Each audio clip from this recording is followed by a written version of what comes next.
Hello everyone, welcome to my another mini blog. সবাই কেমন আছো? আশা করি সবাই খুব ভালো আছো আর আমিও অনেক ভালো আছি।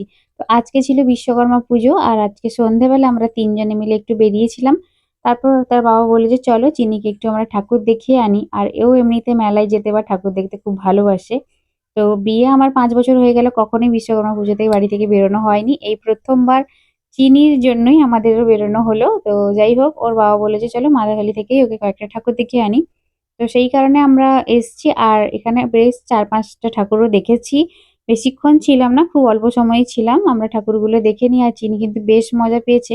ও ঠাকুরগুলো দেখে তো অনেকটাই আনন্দ পেয়েছিল। তার থেকে বেশি আনন্দ পেয়েছে এই যে এখানে হনুমানটাকে দেখে।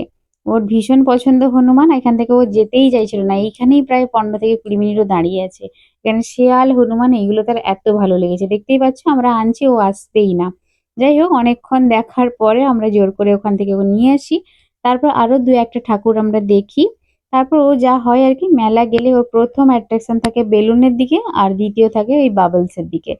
তো যাই হোক, ওইগুলো ও মেলা থেকে কিনেছে। আর এখন প্রায় ৮:৩০ মতো বাজে। মেলায় কতটা ভিড় দেখেছো? বিশ্বকর্মা পুজোতে যদি এতটা ভিড় হয়, জানি না দুর্গাপুজোয় কতটা ভিড় হয়।